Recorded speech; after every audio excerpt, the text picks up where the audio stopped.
That interaction was quite brief because practically Dr. Paul was into ministry when he came and associated, and that moment was very brief. Obviously, I will say this sincerely, he realized that that company was not befitting in a sense that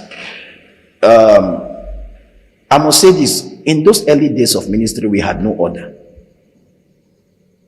Our youthful exuberance was very, very obvious.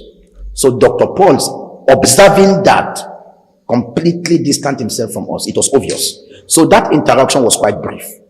And I think very strongly that it was those youthful exuberance and lack of principles that he observed then that didn't allow him stay too long with us when he came to associate. And today the difference is clear. Yes, I think I can say to the best that my memory can serve that Dr. Paul had already started the church in Abuja when we came for one of his conferences with Dr. Abel Damina.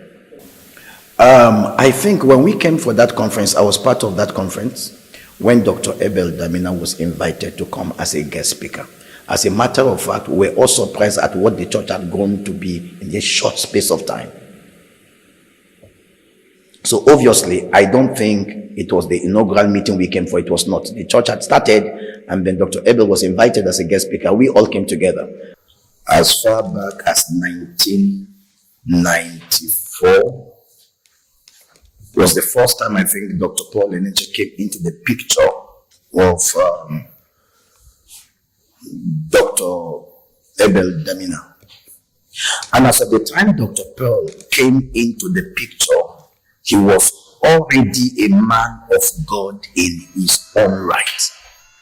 I have a particular handbill where Dr. Paul featured as a guest speaker.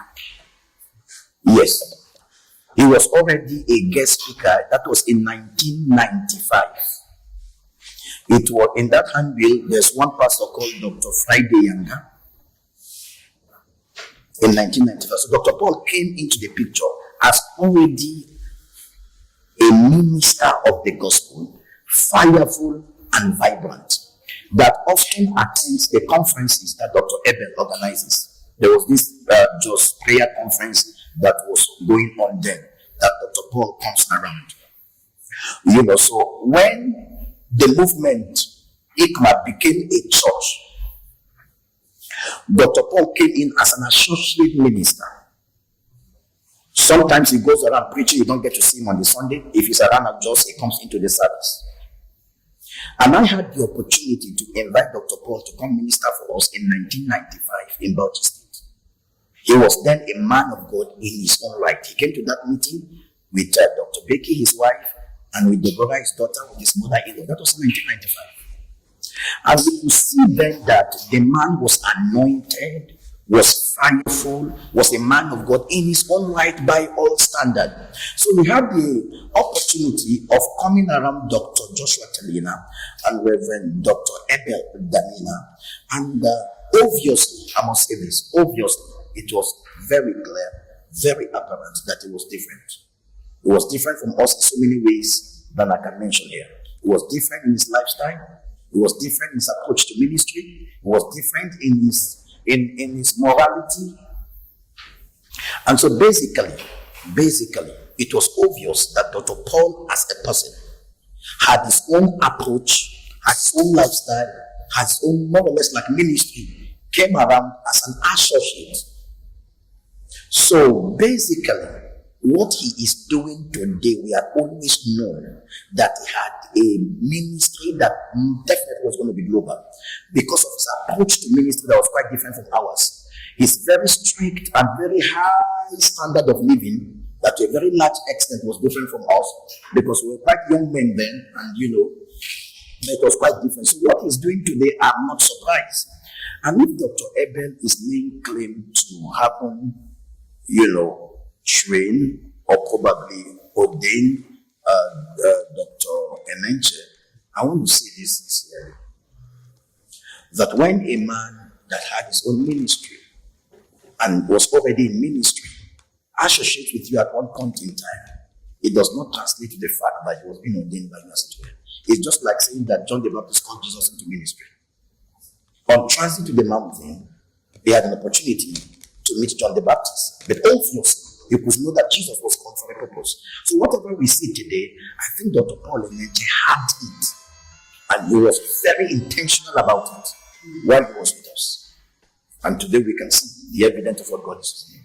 I must say this with all sense of sincerity, that Dr. Paul Enenche at the moment is one of the greatest voices we have in the body of Christ. And for me, I think he is more or less like the current father of our faith.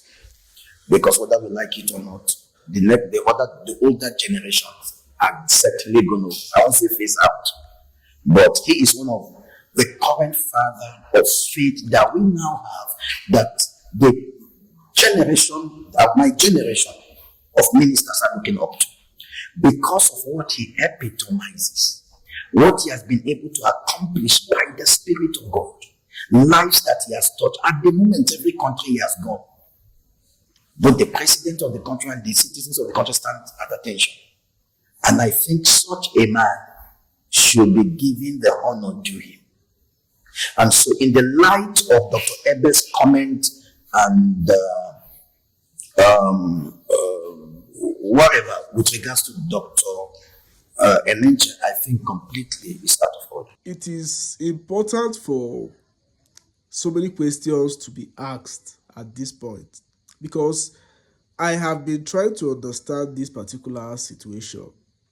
First of all, you have Dr. Abel, who came out to say, look, I was the one that ordained this person. He even mentioned names of people, said he had evidence and all those kind of things. The person he claimed to have ordained is yet to respond to him till today. Now, Apostle Paul Odola was one of the people that he claimed to have ordained together with Dr. Paul Enenche. Now, Apostle Paul Odola is now saying it is not true. It is not true that you only had an association with a person does not mean you ordained them into ministry. It's crazy. Like, when Abel came out to make those statements, people took it at surface level, like, it is correct. He can't possibly... I am curious to know what he is going to say. Seriously, now that somebody who was actually involved in that group has now come out to say, look, you did not ordain him. Categorically clear. I am curious to know what his response will be this time around.